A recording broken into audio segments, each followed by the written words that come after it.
Oi, meus amores, tudo bem? A Pro está aqui para nós fazermos mais uma revisão. A revisão de hoje é de ciências.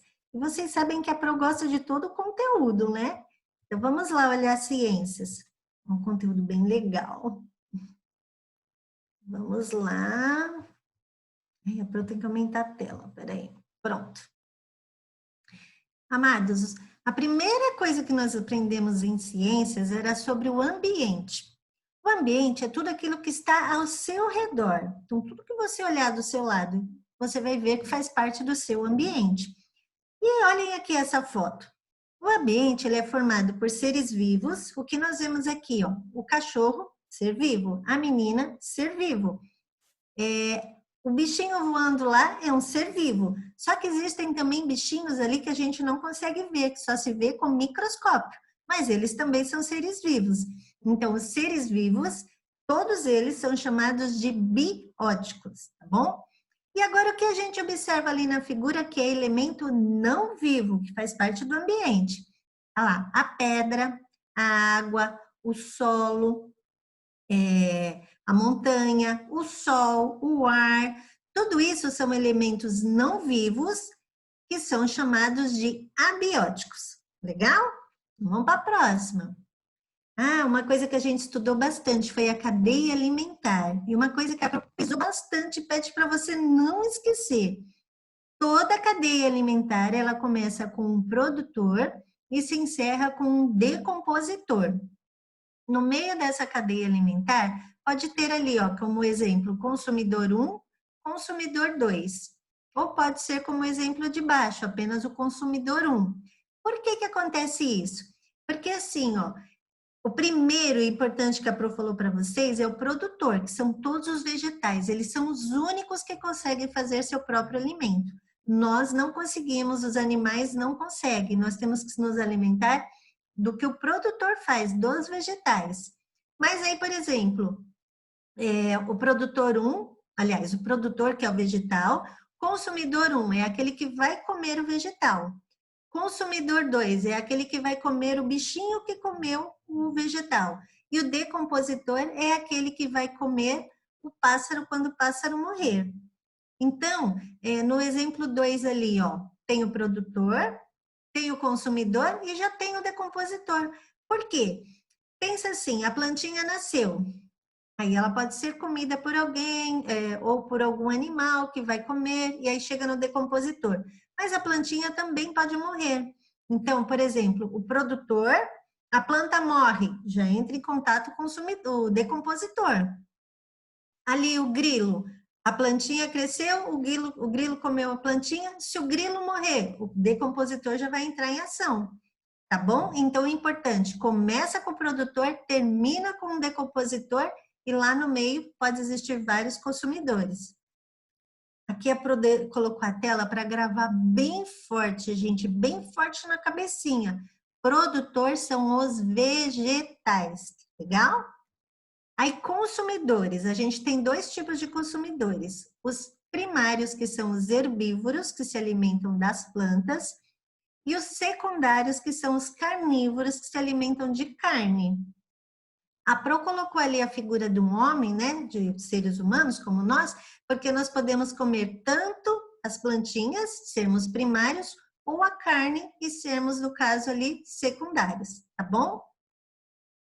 E por último, os decompositores, olha lá, são todos aqueles que realizam a limpeza. Então, quando morre a plantinha, que é o produtor, quando morre o passarinho, que é o consumidor, ou quando morre os seres humanos, que são os consumidores 2, por exemplo, os decompositores entram em ação, tá bom? Então, o decompositor sempre vai fazer a limpeza, a faxina de todo ser que morrer, tá bom? Ali nós temos ali, todos os seres vivos se relacionam, ali nós temos ali, desculpa, todos os seres vivos se relacionam e esse relacionamento pode ser bom ou pode ser ruim. É sempre legal que seja bom, mas pode ser ruim também. Nós chamamos de relações positivas aquela em que os dois elementos que fazem parte, né, que estão envolvidos, se dão bem. Então, relação positiva. E relação negativa é aquela em que um dos elementos que estão envolvidos se dá mal. Então, olha lá, a abelha e a plantinha. Os dois estão sendo beneficiados ali. Então, um relacionamento positivo. O gato e o rato. Um está se dando mal ali. Então, é um relacionamento negativo. Dentre os relacionamentos positivos, nós temos o relacionamento em sociedade. O que seria sociedade? São elementos da mesma espécie. Então, vamos pensar assim, na minha casa aqui, ou na casa de vocês. Todos nós nos relacionamos bem, somos todos da mesma espécie, seres humanos, e nos relacionamos bem. Cada um faz uma coisa aqui em casa e tudo funciona direitinho. Então, uma relação positiva de sociedade. Por isso que está ali, ó, a abelha, elas trabalham em sociedade, tanto quanto o cupim e as formigas. Só que nas relações positivas, nós temos também elementos de espécie diferente. Aí a Pro tinha colocado ali, ó, de cooperação, que é o pássaro palito com o jacaré.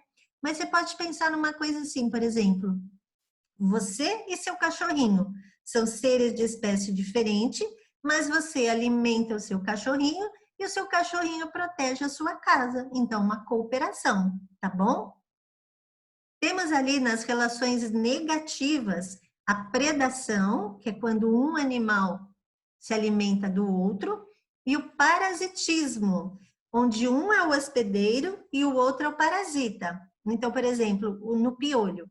O piolho é o parasita e nós somos o hospedeiro. O piolho se dá bem, mas a gente se dá mal. Então, é uma relação de parasitismo negativa, tá bom?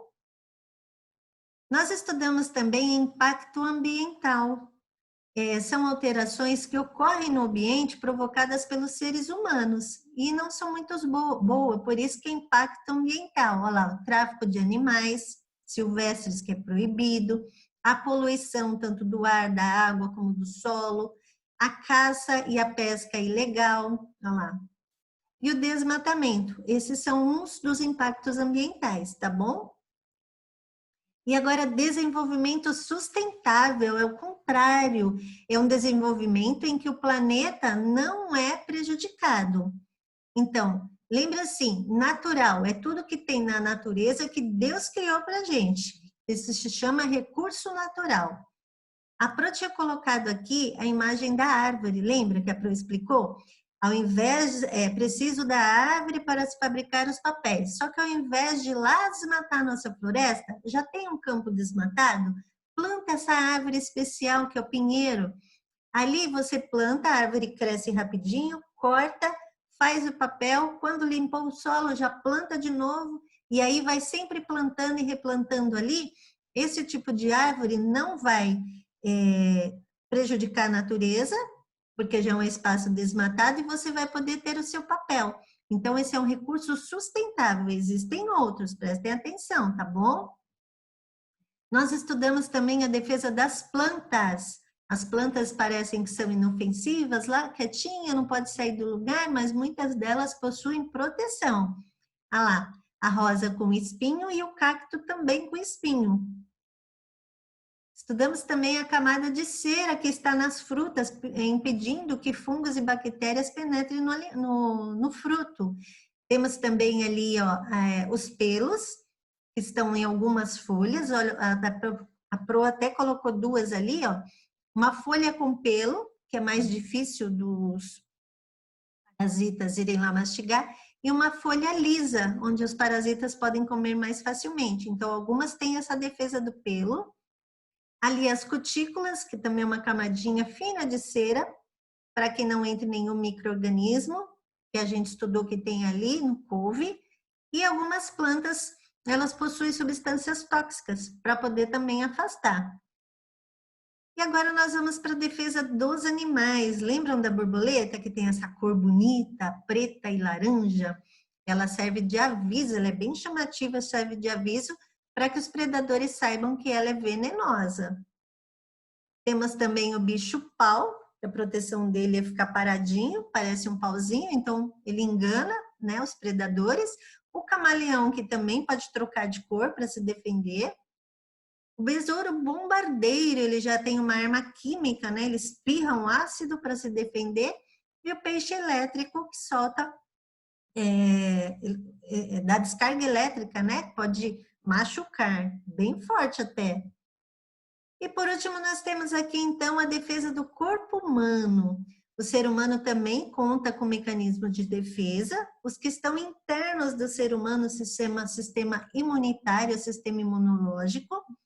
Nós vimos aqui alguns, né? A medula, o baço, o timo, as amígdalas. E aqui ao lado tem todos os vírus, fungos, bactérias, parasitos que podem nos prejudicar. Então, o nosso corpo é dotado desse sistema de defesa interno. E externo, nós temos também esse que são barreiras naturais. Os olhos, a orelha, a boca, a pele. Todos eles nos protegem, tá bom? Vocês viram que o conteúdo é bem fácil, é legal de se estudar, só precisa ter um pouquinho de atenção. Eu tenho certeza que a maioria de vocês já sabe todo esse conteúdo, mas se precisarem, pode entrar em contato com a Pro, que a gente dá um jeitinho de tirar o resto das dúvidas que ficaram. Aí, na hora de realizar a atividade, leia com bastante atenção, que eu tenho certeza que você vai fazer tudo direitinho, tá bom?